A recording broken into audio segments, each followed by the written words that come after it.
بص يا كابتن طارق، انا والله مقدر الفرحه الغارمه العارمه اللي انت كنت عايش فيها بعد فوز الزمالك على كهرباء الاسماعيليه 5-2. لقاء كبير وعظيم وفوز تاريخي، ومقدر جدا مجهود لعيبه الزمالك واللي هم بيقدموه والبطوله اللي هم فيها، وان هم ما زالوا في ظل الظروف الصعبه وفي ظل المعاناه وفي ظل المأساة الحقيقية التي يعيشها نادي الزمالك. وفي ظل كل الكلام الحلو ده، المناخ اللي يخلي الناجح يفشل، فهم رغم ذلك مكملين. فانا بحييهم ومقدر بفرحتك بفريقك ومقدر مشاعرك. حلو حلو، ولكن ده ملوش اي علاقة باللي انت قلته. يعني اللي انت عملته ده خيال علمي، وتبتدي بقى تقول ده الاهلي بيسرق مننا حاجات والزمالك بمن حضر وده بتاعتنا اصلا، والاهلي سرقها مننا، والاهلي زي ما بيسرق كل وتاخدك الجلاله كده. لا يا كابتن طارق، انت زودتها. يعني انا بلعت لك موضوع علي معلول ده بالعافيه، اللي الزملكاويه نفسهم ضحكوا عليه مش الاهلاويه. وشوف بقى، ما هناهيك بقى عن اللقاء كله، يعني اللي انت كنت عامله مع الاعلامي عبد الرحمن مجدي، البودكاست الجميل الرهيب اللي انت عملته ده، اللي كله ما شاء الله قعدت تقول يعني اديتها الخلا واسع وانت اشتغلت. والاهلي جري ورايا وابو تريكه كان بياخد مليون و200، انا قلت هاخد 2 مليون اجدع من قد ابو تريكه يعني حاجه كده خيال علمي. ماشي، عديناها لك. حد يعني الكلام عليك جمرك، قول يا عم مفيش مشكله. وابويا حلف عليا لو رحت الاهلي انا هتبرى منك، وانا قعدت مش عارف ازاي هو حلف عليك وانت تفاوضت في نفس ذات الله. ما علينا، الله يوسعها عليك يا عم. انت بتزغزغ مشاعر الجماهير، مفيش مشكله خالص. بس ما تقوم طالع بعد فوز للزمالك على كهرباء الاسماعيليه ايه ده يا كابتن؟ والاهلي بيسرق مننا وده لقبنا، والزمالك اصلا هو اللي بمن حضر والاهلي لا. وشوفوا الزمالك بيعمل. ماشي يا عم، ايه يا كابتن طه؟ ايه يا جدعان؟ الناس بتكبر وتعقل، انتوا بيجرالكوا ايه؟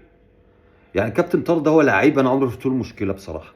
هو بالامانه كان لاعب كويس، يعني بالامانه هو كان لاعب كويس جدا. ولكن برضه وهو لعيب كويس، هو لا يقارن باي باك ليفت من التاريخيين بتوعنا، اللي هو سيد معوض ولا الله يرحمه محمد عبد الوهاب ولا ربيع ياسين ولا احمد رمزي ولا الناس دي، ملوش دعوه بيهم، ولا جilberto. ملوش دعوه بالناس دي خالص، بعيد عنهم جدا، سواء تاثير ولا سواء ارقام. يعني مفيش باك. يعني في فتره كابتن طارق السيد اللي حضرها، يعني عارف ان كابتن طارق السيد فشل انه يلعب اساسي على اي باك ليفت هو عصره في المنتخب. يعني هو ظهر لعب اساسي شويه كده ايام ما كان جilberto اساسي في النادي الاهلي، فهو لعب شويه كده اساسي.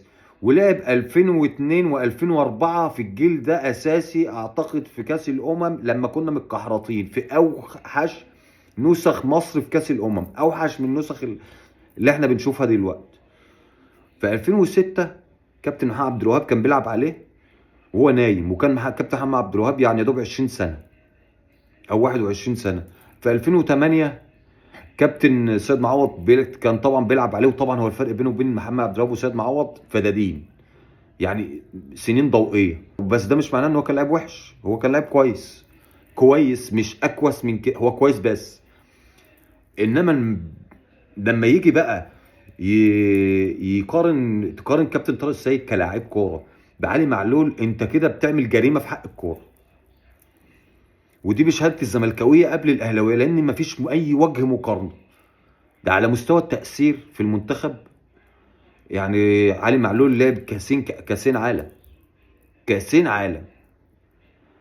الكابتن طارق ما كانش بيلعب التصفيات اصلا.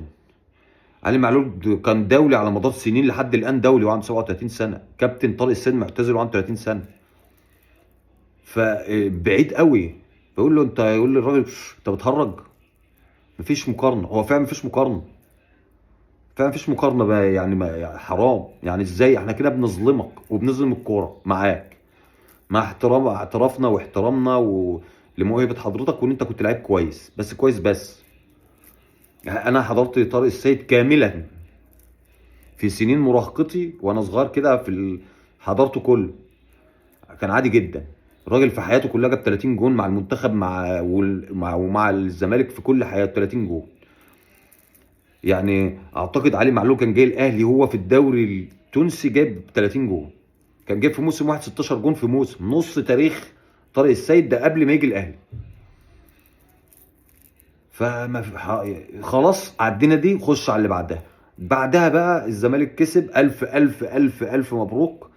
وانا مقدر جدا المجهود اللي بيعمله لعيبه الزمالك مع هذه الاداره التعبانه ومع الظروف الصعبه دي، وهم فعلا ابطال ان هم ما زالوا قادرين على المنافسه لحد الان وعلى الوجود اصلا. يعني وجودهم ضد الطبيعه حلو تمام، ده مش ده معناه ان هم ما عملوش حاجه لسه.